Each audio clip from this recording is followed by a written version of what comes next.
Yellow, let's go Lindsay with the Jackass Podcast. This is episode number 28. Dave, uh, Dave, we're going to talk about some passings that happened this week, the Super Bowl. Um, we're going to talk about a topic or a topic sentence that I hear a bunch, but that there's no meat to it ever. Um, we're also gonna talk about WWE, of course, and anything else that probably crosses my mind in the next few hours.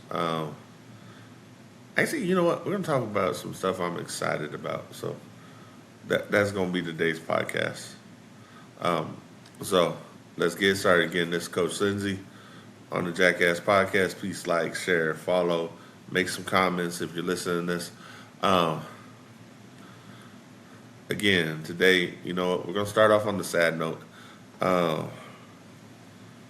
at the start of this podcast this Sunday morning, Super Bowl Sunday. I'll be honest, it's one of my favorite days of the year. But this week, and I was thinking about this earlier when I took my daughters to school. There've been two deaths that come across from two celebrity deaths, not personal, but two celebrity deaths that just kind of bring back memories more than anything. Um, the first being Catherine O'Hara. Uh, I'm not gonna say I was the biggest fan of all of her work. I just remember her in roles in movies that I loved, and her parts of being the grounding force in that movie a lot of time. Or in one of them, she was the grounding force, and the other one, she was an antagonist in a weird way. And it kind of went with a lot of movies that she did that I just didn't really watch. Um, I know she had a hell of a career. Uh, she had memorable roles in a lot of things. I wasn't a Schitt's Creek fan. I wasn't a Christopher Guest fan. That's not my kind of comedy. That's a very dry comedy, um, and just a lot of times it didn't interest me as much. So not to say they were bad, they just weren't my cup of tea. Uh, but to me, she will always be two characters that lay in my head. She'll always be the mom from Home Alone 1 and Home Alone 2. And she'll always be the mom in Beetlejuice. Um, and those are the two roles that I will always kind of remember her for. And it's not like they were huge roles. She was just memorable in the way she filled up the screen in those roles in those movies. In Home Alone, she was the grounding force. She was the emotional tie in that movie. The mother son relationship, the oddly, it wasn't neglectful. It was it was almost like harebrained. It was a different role on motherhood at the time because they throughout the throughout what I remember watching on TV, the mother was always kind of the grounding role, except especially in comedy stuff and like sitcoms, was a very grounding role. Um, Unless she was the main character. Like in Roseanne and Dan are grounding for each other, but she's she's the main character. She's the one the story revolves around. So it's different than like in Home Improvement, where the mom's the grounding character. She's the grounding character of the chaos with Tim Allen. Oh, but in the Home Alone movies, Catherine O'Hara was the grounding emotional part of that movie. And now as a kid, you don't kind of really realize it, but I've rewatched it as an adult, and I still love the movie. It is one of the most far fetched ideas for a movie, but the mom's journey to get back to her son in both movies is a crucial part of the movie.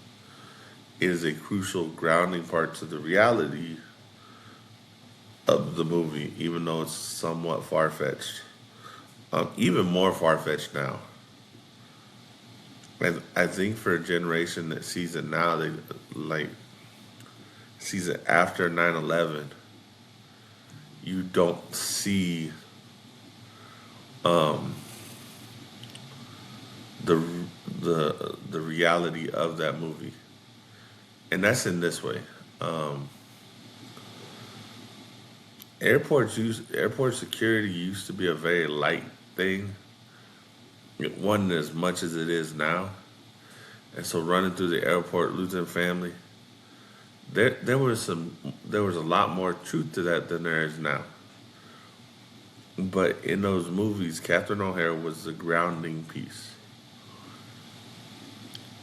I think you probably could have got someone else, but I think she was the perfect fit for that movie because she could have the needed comedic moments and be the emotional grounding, especially in the first one, where you have the scenes with her and John Candy, and just getting back home to find her son, and being impatient and all the stuff that came with that. Um, and then you go to the opposite extreme where she's kind of the antagonist in a way of the movie. She's the antagonist in that she's changing this house that the ghosts are built in and all that stuff. Um, so it's not like it's not the saddest like celebrity death for me, but it's one of those ones that I kind of have more of a attachment from my youth from, because those are two movies that I loved as a kid. So and then the one that's probably more shocking to me, and I'll be honest, there's a lot of things where I can be a lighthearted fan and not delve into it as much, but I'm a fan. And music's one of those things where I can be a fan of a lot of people's music, and it's an enjoyable thing for me to be a fan of it. But then when something happens and you start thinking about it, and some of this is because I'm plus 40, and I get that. And now things from my childhood are and young adulthood are changing in that life happens and the end of life happens. But the lead singer from Three Doors Down passing away this week. That was more of a shock. Like I think I remember in the way we digest information, unless you really know that name. Like I didn't know what the lead singer. I was thinking about this morning. I didn't really know what his name was. I knew him as the front man for Three Doors Down. I wasn't like there are very few bands where I actually know the lead singer's name, unless I just happen to come across an interview and they say his name, or they've done something with someone else and then I see his name and go, "Oh, that's who that is." Like I've never been such a super fan that I knew of music, even though I love music. It's just never been my thing to be like, "Oh, I'm gonna learn everything about this and delve into it 100%." But you think about it, there are a lot of my favorite rock songs are Three Doors Down songs. My favorite like if I'm in an angst mood or I need to chill, I'll go down and find like Three Door Down songs that I love. Landing in London, Ticket to Heaven, Kryptonite, Without You Here. There's a lot that I do love. Duck and Run, Loser, and I just love I love that band sound. Like I'm not the hard rock guy. Even though I did love the tribute that they did at the Grammys with Post Malone and all those artists for like Ozzy Osbourne. I wasn't that kind of rock guy. I'm a country guy who started liking rock as I got into late high school and into into my college age years. And I've always used it as a way to kind of just relax because that's what I use music for and focus and just kind of rock out or vibe out with it. And be honest, Three Doors Down is one of those bands that I'll always pull from. Them, Nickelback. I got some songs that I don't even know if this band's together. I haven't heard anything from them in years, but I haven't been paying attention to rock that much either for a long time. In that,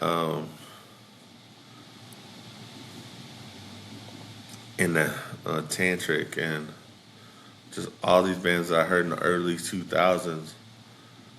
It's probably a time where I was really like not damn sure not mentally the person I am now, but where just wasn't as able to focus on life, and it was my angsty time. But it was music that I do love still to this day. So for both Catherine O'Hare and the lead singer of Three Doors Down, because I don't want to. It's Brad something. I don't want to say that in disrespect. I just didn't remember what his name was. Rest in peace. And thank you for the way that you touched at least my life. I don't know about other people. I know other people have probably more in-depth stuff about it. These are just memories that I have, so I figured this would be a good place to honor it. But again, thank you. Rest in peace. Now we're going to go with something I hope will rest in peace. The Epstein Files. I'll be honest, I've heard clips, I've heard little things, I've heard little stupid things about this. I can't sit here and make such a fit about it if I don't know everything. And if you're releasing 3 million documents, and Lord knows I'm not going to go look through them because I'm not that interested in it. How are you going to sit here and bark about it all and not really have the mindset to actually go through everything and not just nitpick the stuff?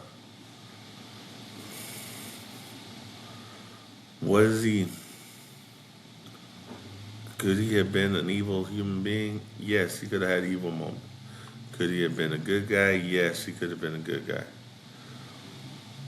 Is this a distraction that is needed? I don't think so. I think it gets a lot of press and a lot of people bitching. So it becomes a distraction from what really needs to happen. I think that's just like the Trump stuff. We have all these problems, but we don't go looking to solve the problem. We're looking for a man who died in prison, and because there's connections to it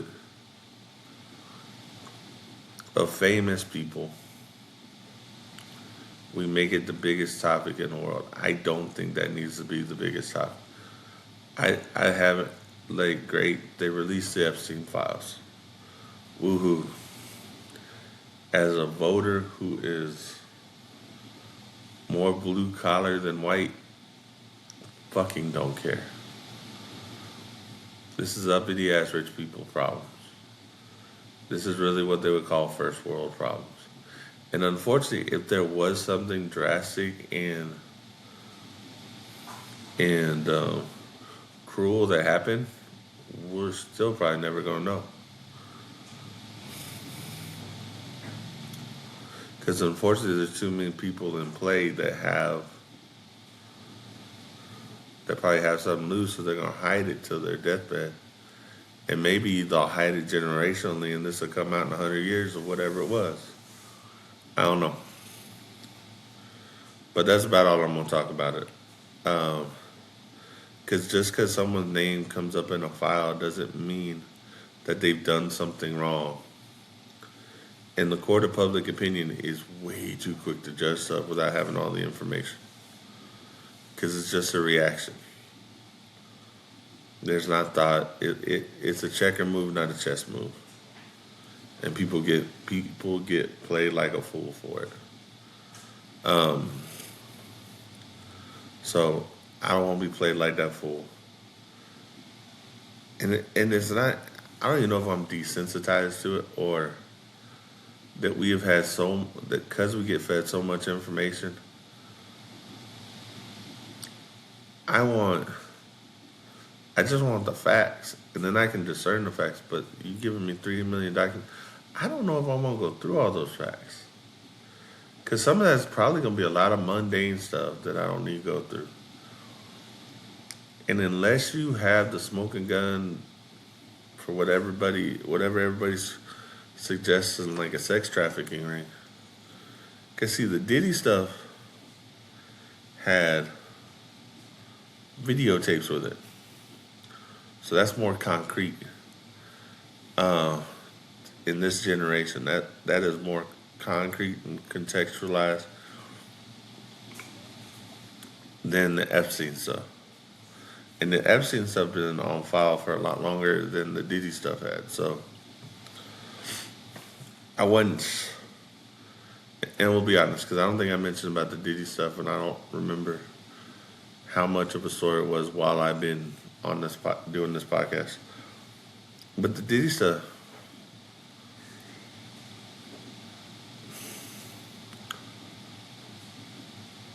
I think, has more weight to it because it's more modern, and the names, and it wasn't held in secret as long. So for whatever reason that was, I don't know.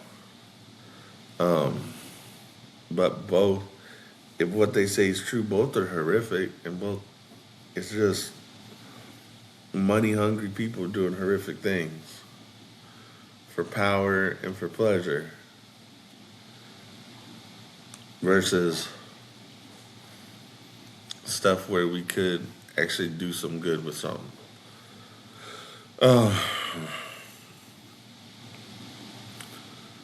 Okay, now we get those two subjects out of the way. Let's talk about the phrase that is annoying the hell out of me right now.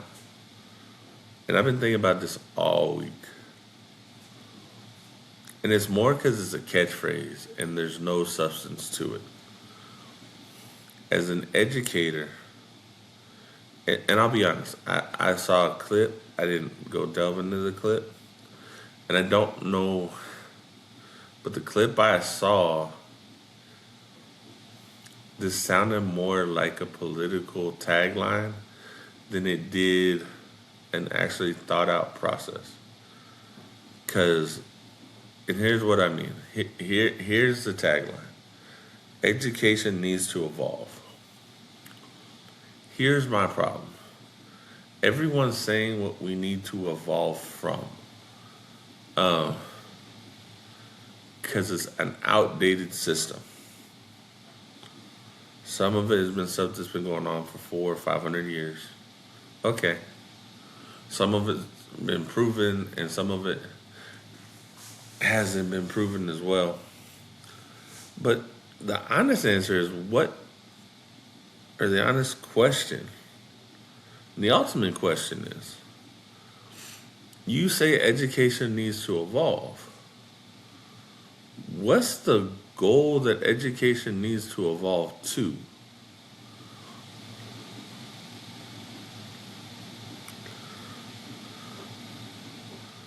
What's the in what is your thought of what education needs to evolve to at the end of it to say that's well education's evolved? Because I hate to say this to people on the ground level of teachers and instruction and all this. We hear this and we want to evolve education from what we remember as kids. But some of the stuff that's been happening for years happens because it worked for so long.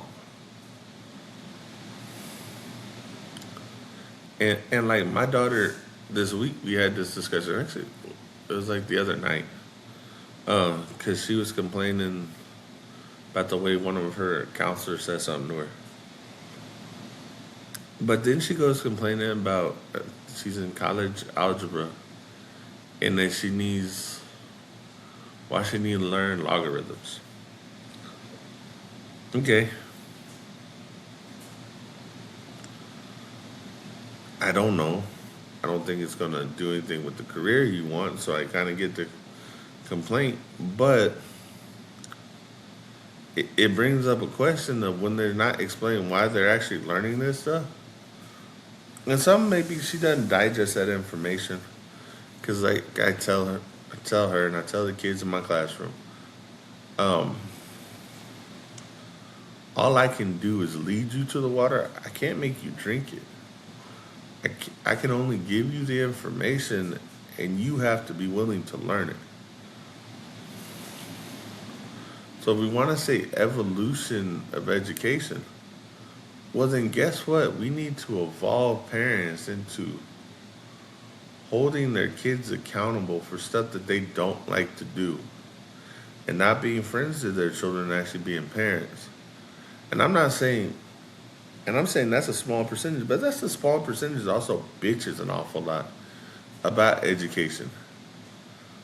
Because, well, you're not treating my son or daughter this way or this way.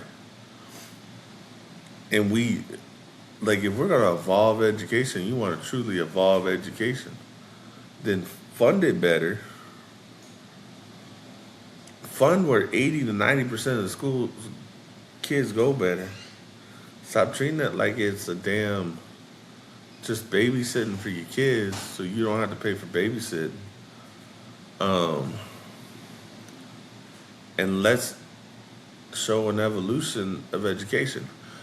But here's the thing, education doesn't promote itself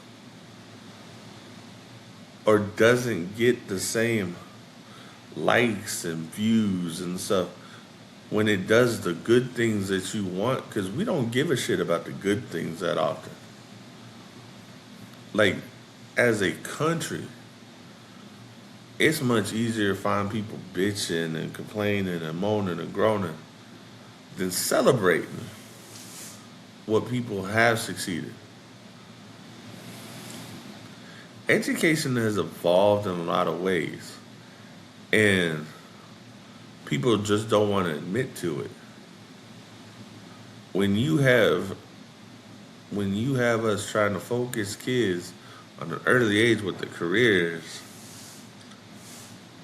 we've done a couple things. Well, we want our kids to be kids, but at the same time we want them looking in the future. Okay, so we got to balance that as teachers. But we want our kids to be kids, but y'all need to make sure that they know this, and that. And some of this is conversations that you need to have at home. And as parents, if you don't want to have those conversations at home, you need to stop being chicken shit, grow a backbone, and be a fucking parent and do your job. Because that's in this whole equation. You want to hold me as a teacher accountable professionally. Well, fine, hold me accountable. But the attitude your kids bring from home to school and what you taught your kids and how you view teachers is showing how your kids treat people. And if they choose, and if you tell them, I got a buddy who homeschools his kid, right? Or homeschools his kids and he posts it on Facebook. And we weren't close in high school. We were cool.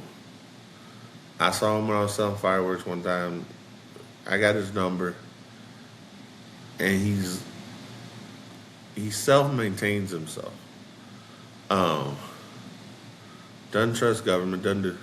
But he does the education for his kids and gives them real life experiences. All I can do as an educator, in all real theory, or in all real practice, is give your kids the information. And I can try and relate that information as best as I can to real world scenarios. And we'll use, because down here has been a big thing. And because I live in a very conservative state, I live in Texas. And they're very conservative. They've had an issue with this. But I think we get a lot of closed-minded stuff. It's almost like me being a fan of Three Doors Down, but I'm also a huge Garth Brooks, George Strait. I'm a country boy who likes rock and roll and rap and loves R&B. And I grew up being where you could only, when we listened to the radio a lot more, the station only played country or station only played rock. So you were switching between stations to get your fill of music. And then Napster comes up and so you can make CDs or you can make mixtapes. And you'd mix and like, I've said it before on this podcast, I would make CDs where it would go from Nelly Country Grammar to Sweet Home Alabama to The Dance to a pop song of some sort. And that's what my generation listened to. But I think it's dawned on me that we think that we have. There's always been a sectioning off of people as long as there's been people. That shouldn't be knowledge. It's in the Bible. It's in any old story you hear. It's in the thought of nobility. It's in government. It's how we distinguish kids. We can break down a child statistically and be fine with it as a nation, and we'll section them off by race, gender, income, and all this, and we'll place all these tags on people. Like, we can do it in a heartbeat, man. You got any black friends? You got any friends like this? You got, like, or you got any Mexican friends? You got any this? Like, that's not what we should be teaching our kids. Like, I may be weird in this. And you know what? It was the way I was brought up.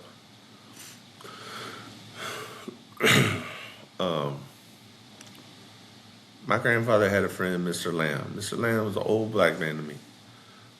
I met him a couple times. My friend, who I've known since I was 5, his family's part Hispanic, but I never thought about it. Like, I kind of learned later on they were, but it wasn't like the biggest thing for me. You'd hear names like Miranda, Gonzalez. I grew up in San Antonio, and I think because of having my baby brother who had a rare birth defect that you could see the effects of, that I never viewed people, and still don't. I don't view you based on stuff you can't control. I don't view a kid based like, oh, well, they're in poverty. And that's the first thing I think about them. I work at a Title I school. And I'll be honest, I would rather work at a Title I school. Because a lot of times those parents are more realistic. They're not, like, that's just the way I've always dealt with people. Or are they close to Title I school? I don't need to be at a rich school. I could care less if I ever got to a rich school. Because I'd probably get in more trouble at a rich school. Because those people expect you to cater to them versus someone like me who's just going to be blunt and honest, and I'm not going to care about your feelings.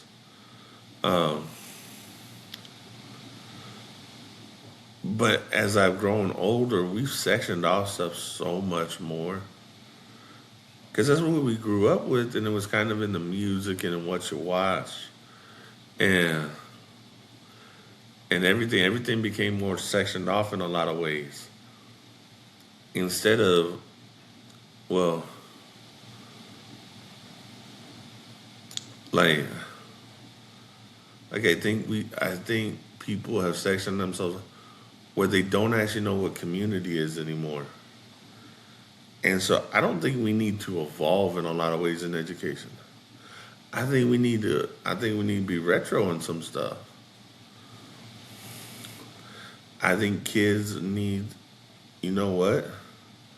I heard someone say this, and I agree with it. I think we need to go back and teach kids basics of everything and stop expecting them to know stuff just because they're in a generation that knows how to do stuff or knows how to operate a certain technology since they were kids because we use it as a babysitting tool. But we didn't teach them how to do it. Like in high school, for me, it was a requirement for me to take a computer class, learn how to use a word processing program like a Microsoft Word, learn how to do PowerPoint, learn how to do all this stuff. And that was part of the class. That was a semester class in typing and all this. We don't do that anymore. Or it doesn't seem like it sticks. Because I had a computer, I remember having a computer class in elementary school. And then I had a computer class in middle school. I think it was 7th grade. We did a computer class. And then I had a semester class in high school. And that was part of my graduation requirements. And we've gotten away from going back to basics. Because we want to evolve to something, but we want to take basics out of the way. And if you take the basics out of the way, then you can't learn all the nuanced stuff because you don't have a firm foundation in the basics. So if you want to evolve schools, we don't need to evolve schools. Like, if you want to say we want to evolve, we still have to teach the basics. We still should be feeding the brain like we always have and stop relying on computers because now we can't disseminate stuff. And especially when you have things like AI happening, that you can do all these things, but if you can't give a basic command, write a simple prompt, or come up with a clear, coherent statement for the system, it's not necessarily going to work for you. It's not going to give you exactly what you want. There's a need for it to be simplistic, but you have to go back to the fundamentals and the basics. I've talked about this in sports on this podcast, that part of my job in middle school is to teach the fundamentals and the foundation of it. Whatever the sport is, I don't care. Because middle schoolers haven't been exposed to it as much as a high schooler has. Now, a high schooler, I might still have to teach you the basics. But at this point, your mind has some abstract thinking and you can infer on some, and now you've had more life experience. So we need to, if you want to say we need to evolve, then we need to give kids more opportunities for life experience stuff. My daughter at 18, who's a senior in high school, just bitched the other night that she's never heard anything about taxes or anything like that. Even though I've said stuff as a parent recently, um, and that what needs like that she's gonna have to file her taxes this year because this is the first year having a job, or 401ks and stuff like that. I didn't learn that in school either, but if we're gonna say we want these kids to be in reality, yeah. Because I also came on the back end of when a lot of systems changed from what they were. They went from pensions and a company paying you that you made it a certain time to now, okay, now we're doing everything by 401k. So your stuff's related to the stock market and it's got to go this way or this way. And that's how you save money now. Um, we can't sit here and say we need to evolve something. We don't know what we're going to evolve to be, for one. Because I don't think anybody would have realistically thought, or very few people would have realistically thought back in 1997 when I started high school that almost 30 years later we would be at this spot that we are now as a country, that we would be so divided, that stuff that was supposed to, I don't think it would have surprised anybody, that stuff that should bring us closer together spread us further apart, because we isolated ourselves more with people that we agree with. We've gone from not seeing people for what they are on the outside in a lot of ways to identifying them by traits that we hold important that maybe they don't. I'll be honest. Like when I go talk to a person, we don't have a political discussion. It's not my biggest worry. Like it's gonna be what, like, you like sports? Oh, okay, cool. You don't? Okay, what kind of stuff you like? Like, I don't get into political ideology with people. I don't get into stuff that'll drive people up a wall and cause a divide. Um, do I give people a hard time sometimes about theirs? Yes. Because those are usually the extreme ones that I know. But when people sit here, and I'm gonna go back to saying education needs to evolve, what do we need to evolve to?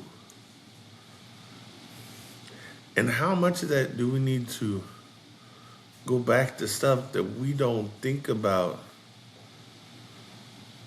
that we don't remember learning, but we kind of need, and then we realize we'll use this as an example. And this is one I don't think, when people outside of education make rules for education, that they don't see the repercussions because their mind's not set to the chessboard of what that all affects. Like, they don't see the ripples. So we're gonna have 20, 15, 20, 30 years of kids who don't have an actual signature, and they gotta learn a signature. Like, we taught our daughters to do cursive. They didn't learn that when they were in school. I remember learning it in school. I remember learning in third grade. I remember second, third grade, taking those pencils and writing those cursive letters. And my cursive is actually more legible than my print handwriting. We've gotten kids lazy on handwriting, so Now it's not legible, so now we start using computers. But there's a different, and to me, there's a difference of when, like, if I go write down a poem or I write down a thought for something, I'd rather I'd rather still do pen to paper than just typing it up on a computer. Because to me, there's something more grounding about putting it pen to paper first. Like, I'll eventually get to typing it on the computer, but usually my first draft of anything is on pen to paper. Because to me, that grounds me in, okay, this is what I'm writing. This is what I want to write. This is how I feel at this moment. I don't have to go get my computer, type it up on my phone. To me, that's not grounding. Now we may have a whole generation of kids where that it is grounding to them. It's just not grounding to me.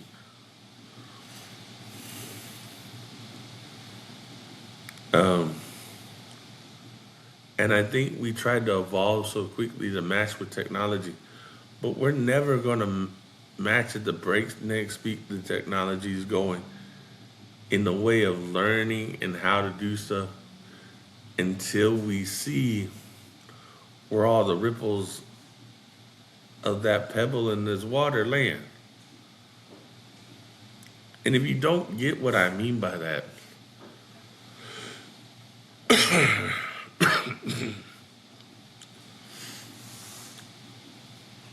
when we have these thoughts and we have these changes, it's literally like throwing a pebble or a rock in a lake um, when it's calm. Because what happens is that you cause waves and those waves go out for a while. But we don't see, like when we see the pebble hitting the water, and I think we see the immediate good.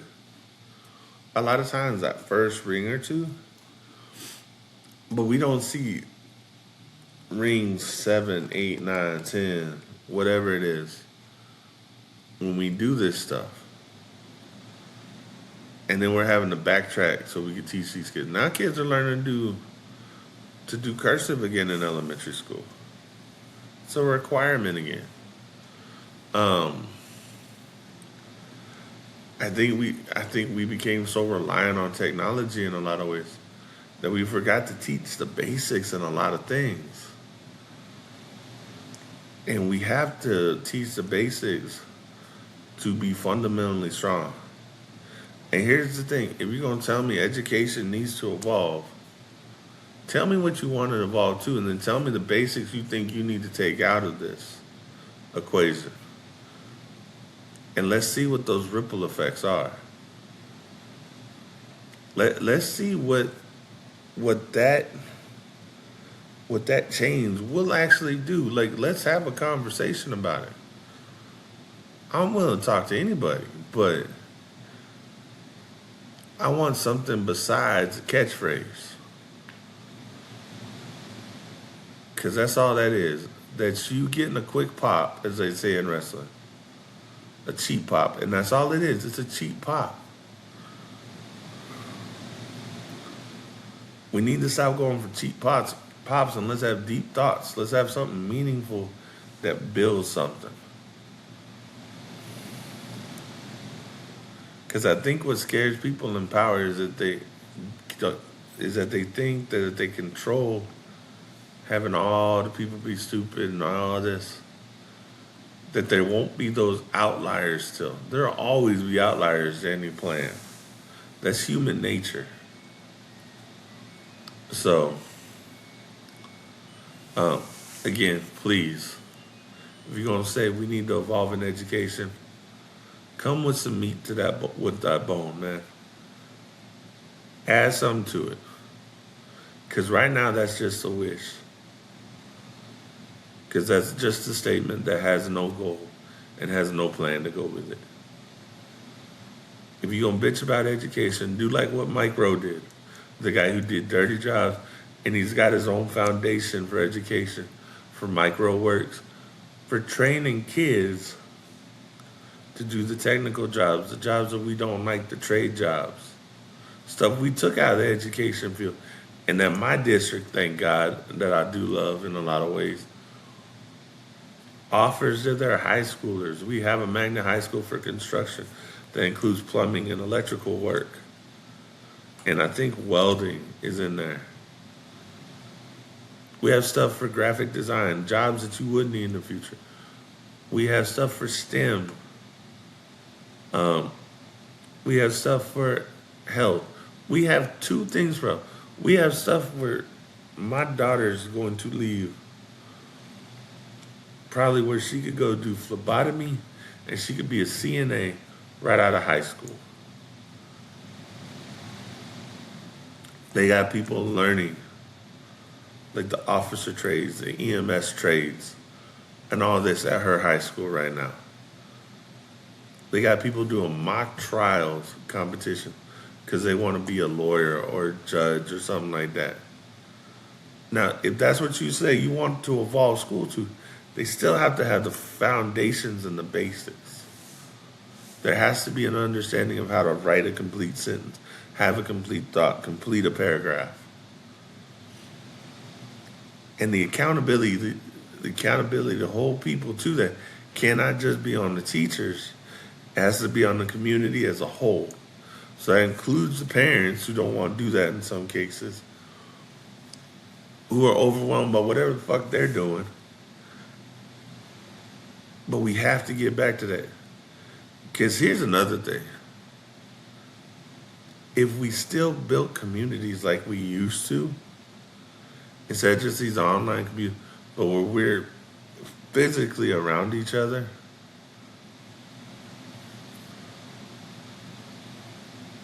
I think people would get along better. I think people would understand people better.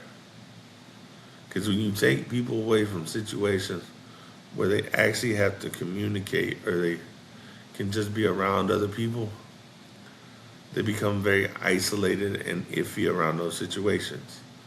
So, if you're going to come with it, let's come with a plan. But my plan would include still keeping the basics, make it more rigorous because you want to challenge something. So we got kids that can't handle a damn challenge right now because we made it too easy in a lot of ways. And that's on education as a whole because we took pressure from the community and just did it so we could placate people instead of piss off people. You want to say you don't want to leave a child behind. Well, let us have the threat of leaving them behind because that was still one of the dumbest things. If you want to evolve, don't take out stuff to make it easier because evolution never happened because something was easy. Evolution of society, evolution of an animal. Evolution never happened for an easy reason. It happened because you had to survive something else. And then if you couldn't evolve to what you had to survive, then you just faded away. That's the part evolution when you say something needs to evolve. So if you're saying we need to evolve to something, what needs to fade away? I think what's faded away is accountability, is community, is people not being afraid to help because something might happen because they helped. I think that's where we're at. All right, I'm going to change subjects now because I went on that rant for long enough. But I hope that if you're going to say something like that, please bring something more to the table. Don't just use a catchphrase. Bring a plan, bring meat. Like I said, Mike Rowe from Dirty Jobs. I respect what he said, and he brought something to the table and a plan and had some action to and built a community for it. Man, I have absolutely no problem with that. But if you're going to say something, don't just say it. Do something about it, please. Speak and do something about it. We're gonna talk about the Super Bowl. Uh, Last week I said I didn't want either one of these teams, so of course both these teams, or 2 weeks ago, and I hadn't really talked about it. And it was nothing against the players on the team. I think it's a cool story about Sam Darnold.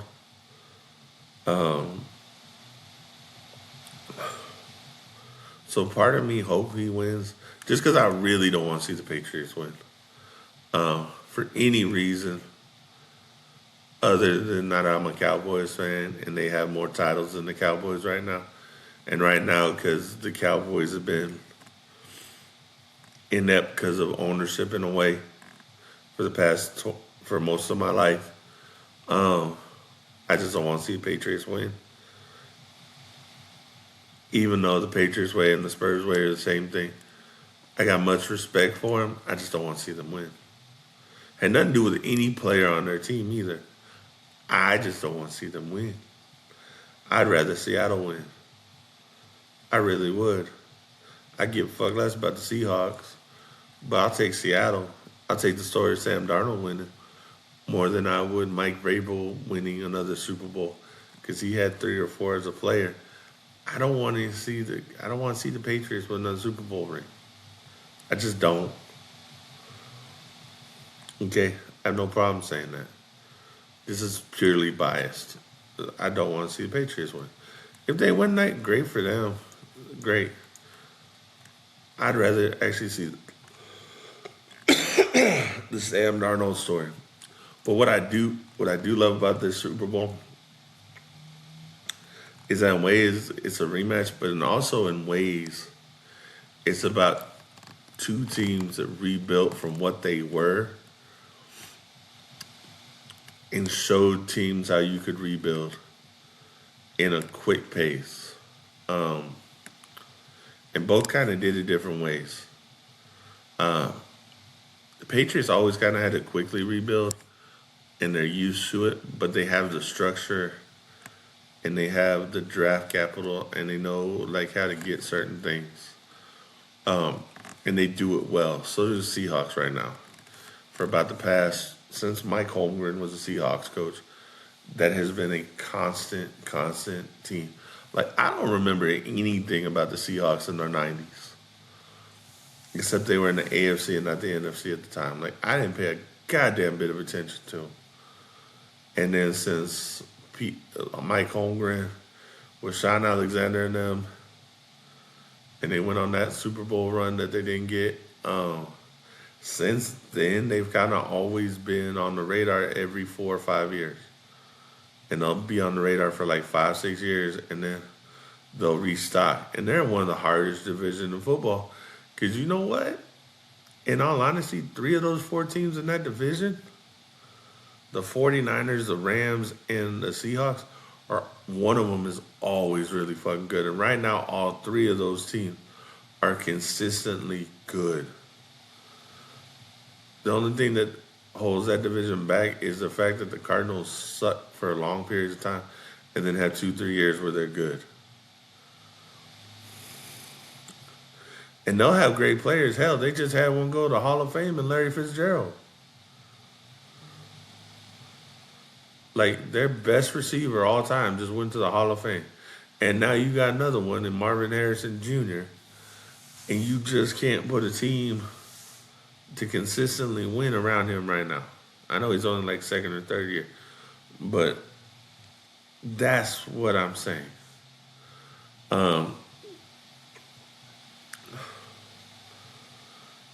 So, yes, personally, I'd rather see the Seahawks win. The Sam Darnold story, to me, is a great one.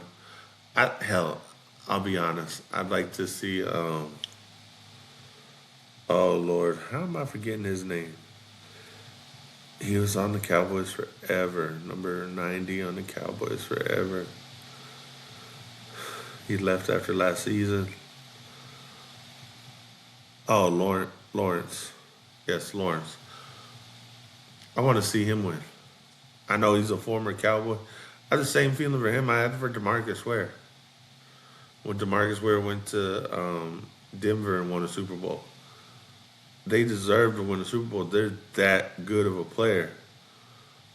Lawrence should Lawrence should have been a Cowboy winning the Super Bowl at some point in time, but the Cowboys getting on goddamn way all the time because they want to be the pretty team a lot of times, and I think this year that was less of the point than it had been in the past 10 years.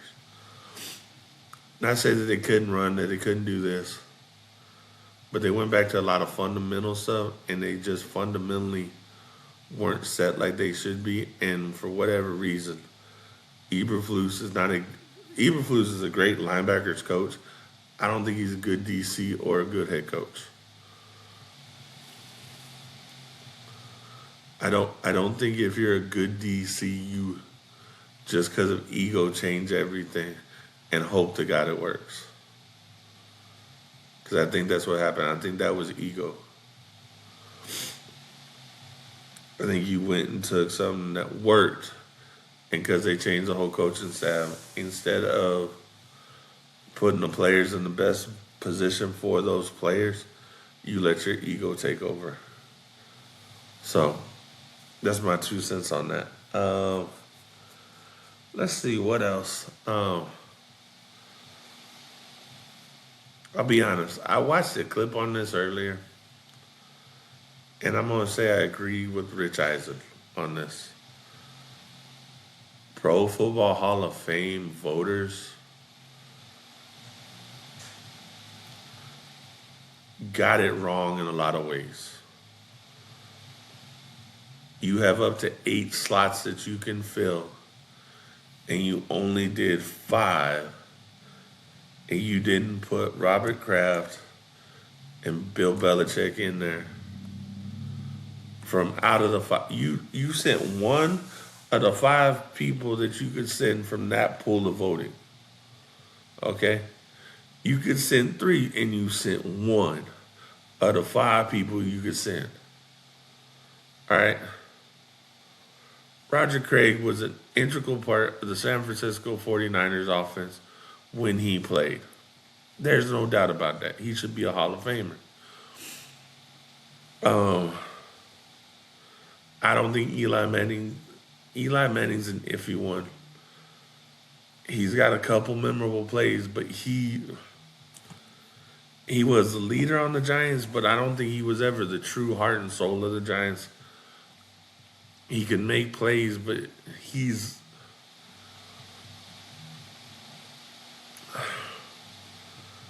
he won the Super Bowls, but I don't think you could say it was him winning the Super Bowls. I think there's like 3 or 4 Super Bowls of Tom Brady that you can say it was Tom Brady who won that Super Bowl or put them in a place to win that Super Bowl of his 7. I think there's somewhere you go that defense won that Super Bowl.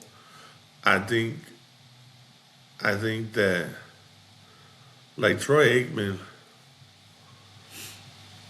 I think in hearing about Troy Aikman and some of the stuff he would do, that those Super Bowls were won because Jimmy Johnson trusted Emmett, Troy, and Michael, and they trusted each other.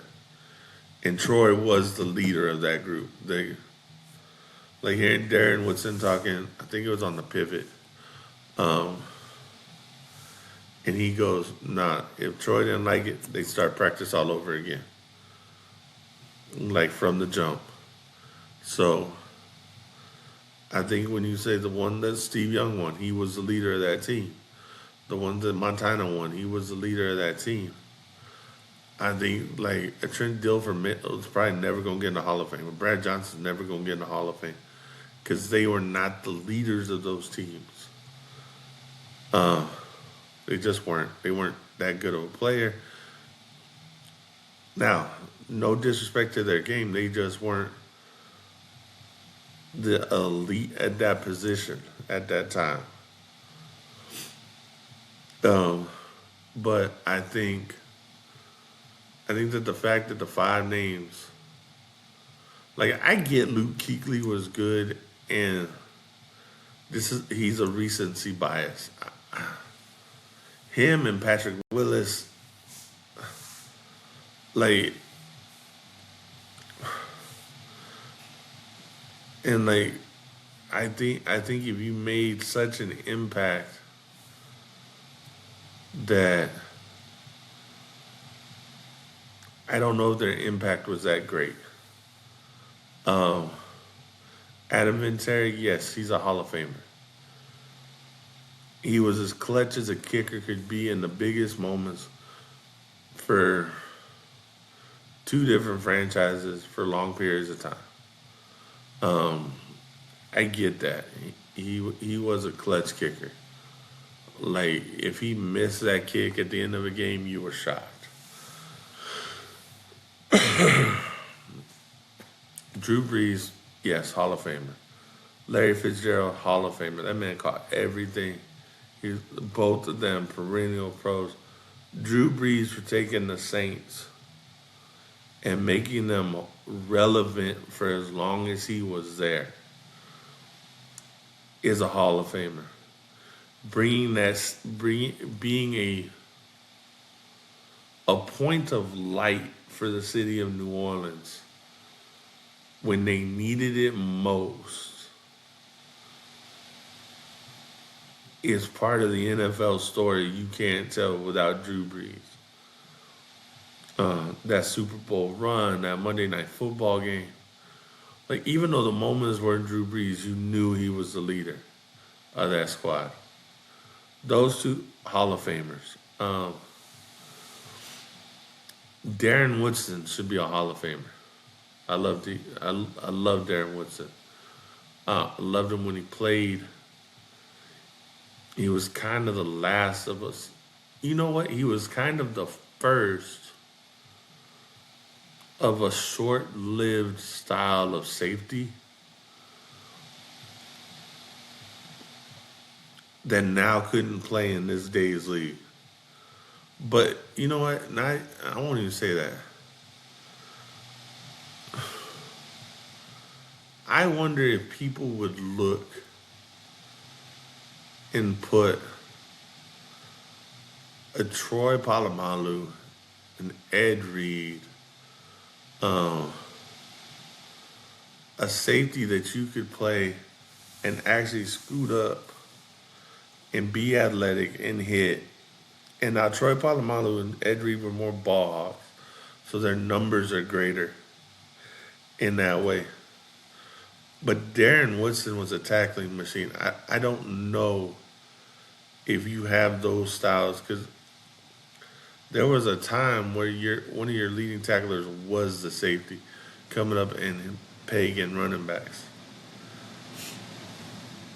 And how you cannot have him in the Hall of Fame is a mystery to me in a lot of ways. So so so that's the only rant I'm going off on the Hall of Fame today. Um, it just they need to figure out something, and maybe you know what.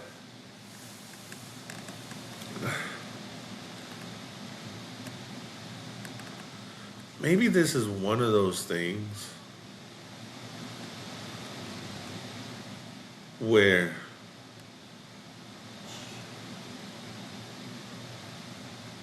we do it for all-star games and the Pro Bowl and stuff like that, where the fans get to vote. Okay. The fans are going to be biased, but if we set up a number of players and actually voted, hey, say it's just like one, say you give the fans one or a vote that counts towards all this. Say you give them 5 votes, okay?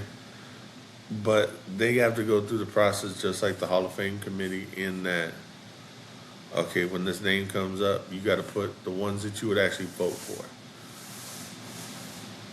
Because as a fan of the game, when we get to some of these names, and we're talking about the generation that I've watched, or that as I was a kid I was watching, or that I've watched since I've become more into football, because this is a lifelong thing for a lot of people.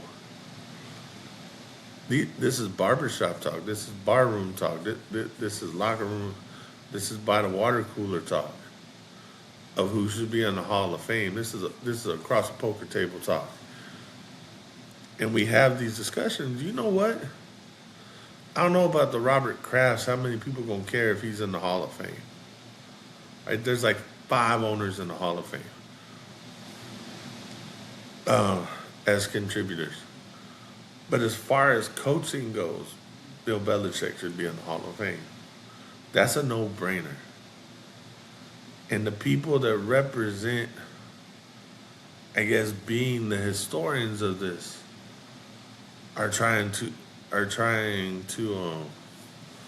don't know, be the protectors of the story. If you tell the true story of the sport, there's going to be a lot of shady ass shit that happened.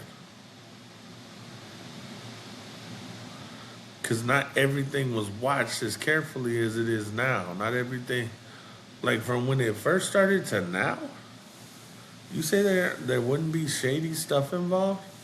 There's shady stuff in all the major sports through their history. Don't try and gloss over the shady stuff. So I hope the Hall of Fame does something to get it right. Because this shouldn't have been a story in a lot of ways. Da, da, da, da, da, da, da. All right, WWE. I love it on some of it. Oh, I love it so much right now.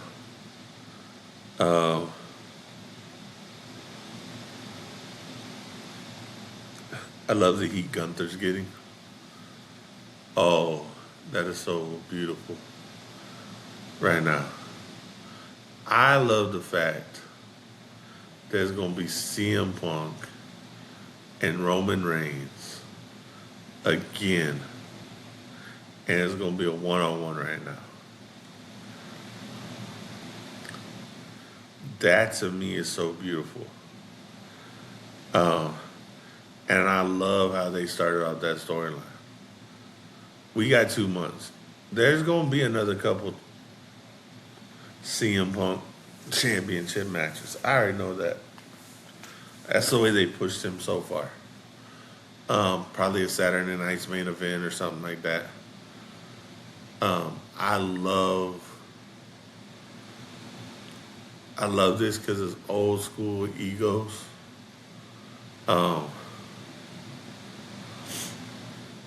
I will agree with what Mark Henry said. I didn't grow up as much watching Dusty Rhodes when I watched wrestling, but seeing like the old stuff and hearing Cody out of control and mad is such an old school Dusty vibe. Because here's the thing. I don't ever remember seeing it from Goldust. I don't remember Dustin Runnels being like that way when he started off. But the Goldust character, I don't remember seeing that passion come out of him. Because that wasn't the character either.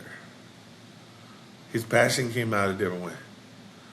But Cody said, "I'm Cody, and I'm his son, and he has embraced that." And to see that come out of him, oh, it's so fun. It is so fun to watch. It's fun to watch Drew being the villain in this, and I think there's something to him being a heel, and Cody being a babyface, and them seeing what Jacob Fatu is gonna be. Because I don't think Jacob Fatu is gonna have that same run like a Roman. In that, I think because he's like I'm just gonna come at you. He's an old school, cool heelish baby face, and then he just doesn't give. He's got a stone cold mindset. No, that he just doesn't give a shit. He's gonna whoop your ass any way he can. Um, but he's taking on a personality that the fans love, and I love Jacob Fatu. I think he's a hell of an athlete. I've always loved, like when you think about it, those very athletic big men. That would be beautiful to watch. I think this storyline with all three of them will somehow be the other main event. Will be the world title match at WrestleMania. It'll be Drew. It'll be Jacob Fatu, and it'll be Cody somehow. Because I don't think you can have Gunther.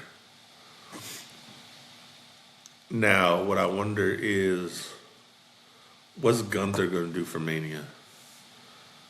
Because I don't know if there's a Legends match that would make sense. Unless it's like Randy, and Randy's going to put his career on the line. I don't know. Because I don't think he's said anything about wanting to retire soon. But we all know he's closer to it. But I do think that I think Gunther's going to have a big match, and I just don't know what that is, and that's going to be an intriguing storyline to see. I think the Braun Breaker storyline is going to be interesting. Is it going to be Braun and Seth? I can see that. Like, really, really see that. I think that would be really cool. Um, ooh, there's a lot of good matches coming up. You know what I think is going to happen? I think after Mania, I think Liv and Raquel are going to have a run going against each other. No matter how that match, if Liv's the championship, I think they start doing a little run, and Liv being the heel and Raquel being the baby face. I think that's just gonna be cool too. But that's just kind of the way I see it. Um, what other storylines intriguing right now? I want to see how they build the elimination chambers. That's going to be interesting to see. And once they build that, we'll have more of a conversation about it. Who they going to push? Because I think you have to build Cody and Jacob Fatu into that match, and then somehow there's a no contest between those two. And I have a feeling that happens. Drew's going to be part of it somehow. I just love the storylines of this. It's been so fun. And it's WrestleMania season. It's just going to get better. I think one of the other interesting ones going to be the Bellas versus Io and Rhea. That'll probably be interesting to see. So, yeah, I'm excited to see WWE. I'm excited to see Elimination Chamber when it comes out in a couple weeks. It'll be cool to see. Be cool to see if any of those guys who got called up get a spot. An Obafemi, Javon Evans, a Trick Williams, and how they might get a spot. See if they can get a big time rub in that thing. Because I don't think they'll shy away from it. That'll be cool too. I think Sol Ruka's going to go make a splash on the main roster at some point in time. Because I think in NXT, the women are deeper on people who are ready to move up than the men are right now. I think in a year and a half, you'll see another like 4 or 5 move up, but they're gonna have to work through it over the next year. Cause that's a cool thing. With NXT, you get to see them reload and push these guys. So that'll be cool. So yeah, that's really stuff I'm excited for. I'm excited for the Super Bowl today. Uh, I'm excited to see all the backlash over the next couple of days for the Bad Bunny thing. Now, I don't care about the Bad Bunny um, halftime show. I'll probably watch it. I don't know any songs. It's not my generation of music. It's just not the type of music I listen to. It'll probably be fun. It'll probably be entertaining. I'll see what the hype's about. Just like I didn't know shit about Kendrick Lamar last year. Just to be honest, I like the halftime show. Like the last one I was excited for was the Dre one, because that's my generation of stuff. I was excited for Shakira and J Lo. Um, the Bruno Mars one was cool because I kind of like Bruno Mars. Like the stuff that I like yeah, I liked them. But for those people with the Turning Point one, it's the Super Bowl, y'all. Don't make this such a big deal. Uh, if you say you wanted to represent America, realize America's got a whole bunch of cultures to represent. It ain't just conservative white people. All right, like you guys shouldn't give this shit. But dude, get yourself some money off of it. That's fine. Do what you do. It makes sense. Um, I'm excited for some movies coming out, like the He-Man movie. I'm excited. I'm excited for the that Avengers Doomsday movie, just because I always like those kind of movies.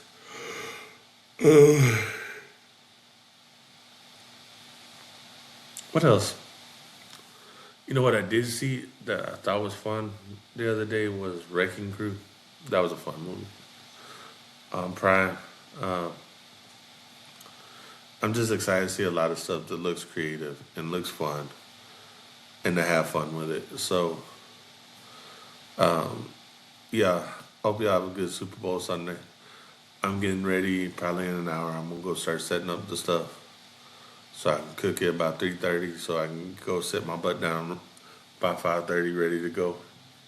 Uh, y'all have a good one. Sorry, I'm scratching my nose. I've been stuffed up for way too long. Uh, have a good one. Have fun Super Bowl Sunday. Um, y'all, peace out. Remember, like, share, follow, comment, whatever you got to do, man. Have a good one. Peace.